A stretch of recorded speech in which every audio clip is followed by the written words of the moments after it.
to start with some facts on polio, but really not too many.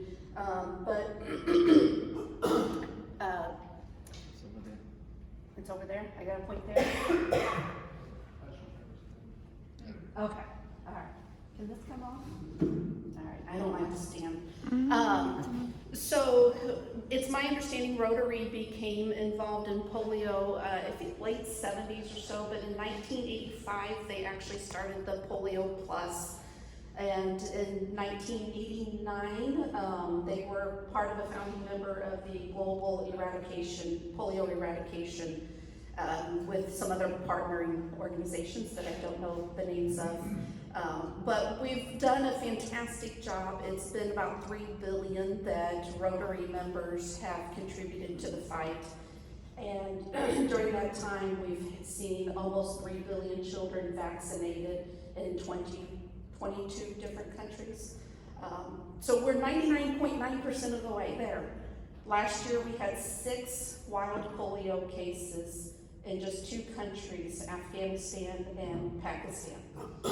And when I say 99.9% of the way there, most everybody's thinking, wow, that was a great number. I mean, who wouldn't want 99.9% of business that they go after, or win 99.9% of their games, or ace 99.9% on all the tests. But with polio, we can't stop there. If we were to stop all of the focus on the eradication, it's estimated that within 10 years, we would have about 200,000 new polio cases a year. So we really can't let 99.9% be good enough. We have to reach that 100%. Once we do reach 100%, then we have to go 3 years with no new cases in order for it to be considered eradicated. So, Polio Plus Society is something a little new to Rotary. Started in 2022 by a different club, I believe, out west.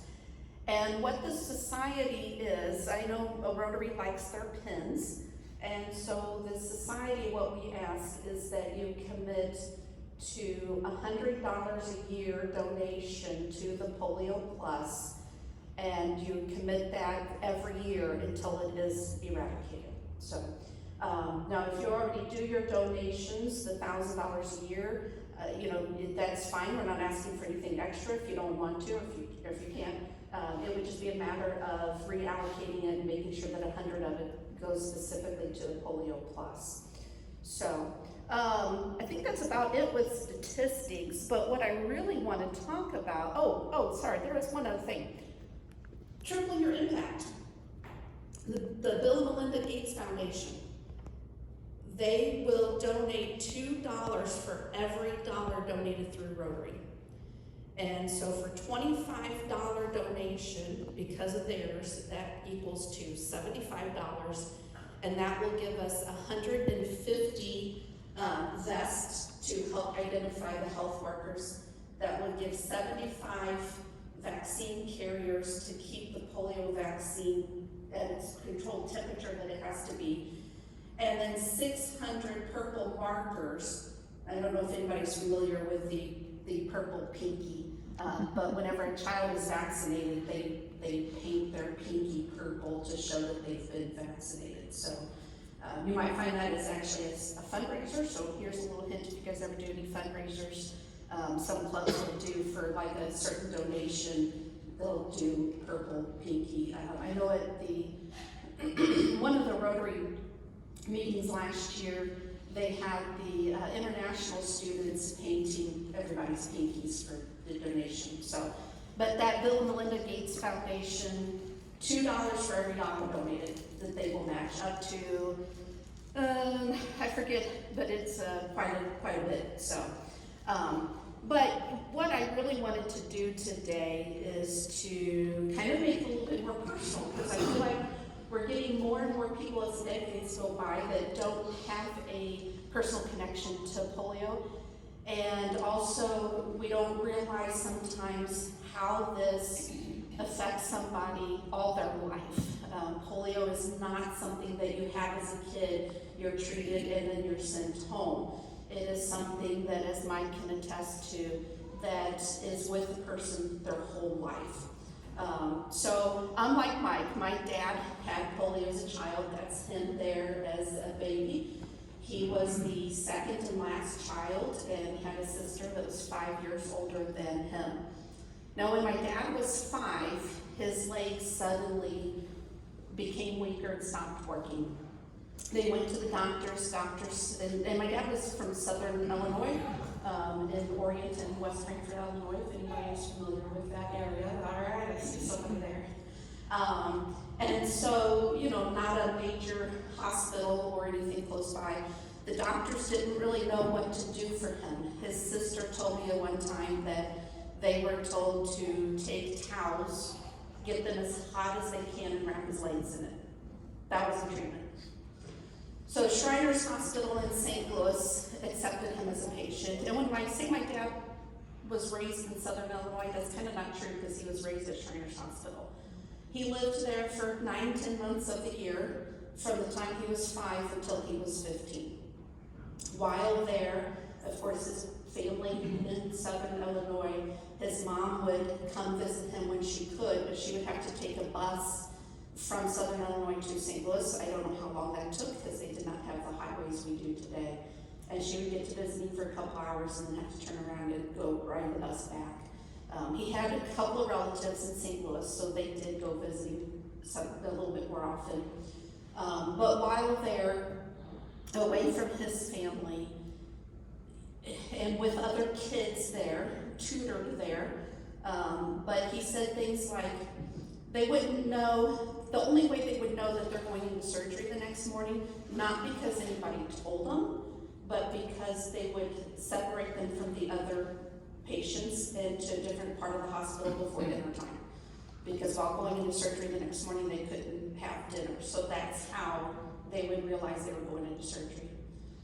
He wouldn't know when he realized, yes, it's getting ready to have surgery the next day. He wouldn't know if he was going to be waking up with a cast on a leg, or 2 casts on both legs, or no casts. And not because the doctors were mean, it's because they didn't know. They didn't know.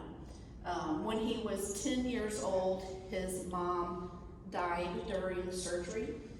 So those last 5 years, he was kind of robbed of time with his mother from polio. When he was 15, Shriners released him as a patient, and think, okay, he's going back home. Life is good now. His ordeal with polio is over. But that's not true. When he went home, by that time his dad had remarried somebody that was not very nice. She told family members that she wasn't going to take care of no crippled kid. Those were her words, not mine. And so his dad kicked him out of the house at the age of 15. So he went moved in with his newly married sister. She was 20 at the time, just married, and so he moved in with her, finished high school, came here, started working at McDonnell Douglas at the time, retired from there, had 7 children, 5 of whom he adopted, 2 biological. His colleagues didn't know who was who. There was never any differentiation in his mind as to you're adopted and you're not, I'm going to treat you better. But again, polio did not go away. He, like my one leg was deformed a little, both legs had no circulation. He had a really bad limb. That limb ended up leading to scoliosis. If you have scoliosis bad enough, your spine will be an S. My dad's spine was a double S. He couldn't run, couldn't play sports, but he did everything else. He climbed ladders, he did, handyman work, car work. He would even climb the ladder into the rafter of the garage one time and then fell from the rafter of the garage, and that's when we took the ladders away from him. But he didn't complain. When he talked about his childhood, that just was his childhood memories. He was not complaining of anything. There was a back specialist out of California that would come to St. Louis once a year to see the most urgent patients, and his doctor got him an appointment there. They did x-rays. Now, also because of scoliosis, his cavity was twisted, and so doing x-rays and things like that, you would find body parts where they're not supposed to be. But they did x-rays. He met with his back specialist. The back specialist shook his head. He says, I have no idea how you're walking. There's nothing I can do for you, but can I use your x-rays in my teaching? So somewhere out there, possibly a book of my dad's x-ray or something. He had this, these are some pictures during his time at Shriners Hospital. And the one in the bottom left, you can see that there's at least a cast on his one leg. I can't tell if there's a cast on the other leg. The bottom right, I believe were some relatives of his that came to visit him one time. So, and then this picture here, you know, life kind of takes you in a full circle. In 2017, I believe, August 2017, 15, okay, sorry. August of 2015, I can't believe time's gotten away that much. He had a seizure, was diagnosed with a brain tumor, and at Barnes Hospital, after he had his brain surgery, his room looked over Shriners Hospital building that he grew up in. Those buildings in the upper right-hand corner were pretty much the buildings that he grew up in. And so this was just 3 months before he died from glioblastoma. So it was just kind of, again, life, you know, comes in that full circle, and so that was bittersweet for him to be looking out on those buildings. You know, again, he would not get up here if you were still with us. He wouldn't get up here and want any kind of pity party, and so I don't. As a matter of fact, when I was in early elementary, some students, some friends, kids in class saw my dad and said, well, why does your dad limp? And I don't know, I guess he wants to.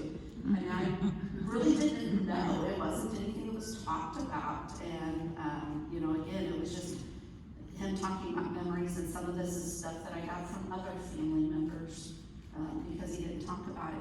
But you know, the reality is that my dad was actually fortunate because he lived in the United States and he lived close to Shriners Hospital. And so he had a life still yet better than many others. So kind of want to look at some stories of people with polio in third world countries. And when we talk about Polio Plus, that plus part is where some of this comes into play, because your funds for Polio Plus also go to helping support people with polio in third world countries. This gentleman here, he used to have to pay for transportation in order to buy feed for his animals. And as part of the Polio Plus, he was given a hand-controlled tricycle that he then was able to use to buy the feed for his animals, and freed up some of his money for other expenses in the family. This young lady here was also given a tricycle. You can see up in the upper left-hand corner the Rotary sign on the tricycle. The survivors, some of the organizations that Rotary partners with for the vaccinations, they pay survivors to go out and talk to parents. Part of the issue with the eradication is that there's so much distrust in some of these other countries. And as you can probably imagine, having a survivor talk to people, they are much more likely to be able to get people to say yes to vaccinating their children. And so that's part of what this is they get paid to go out and talk to people. And so that helps to support themselves. That also helps to, sometimes some people who get paid that, they take that and then they start their own little business. This gentleman here, he actually built his own handheld tricycle and started a business doing that, and that's where Rotary pays for some of his that he builds. Part of that Polio Plus, part of that plus is also going things to like soap and things like clean water. So polio can be transmitted through compromised water, through dirty water. and then it attacks the nervous system. And as you can imagine, in these third world countries, and I know Rotary knows because we help to get clean water, but that's where part of the plus goes to, is to help get clean water to communities, to help cut down on those. The other part of the plus is getting vitamin A drops. I think that's correct, vitamin A drops. So when they're vaccinating kids, they also give them the vitamin A drops, and in 2010, a study was done, and they estimate that 1.25 million children's lives were saved because of those drops and not having such high susceptibility to infectious diseases.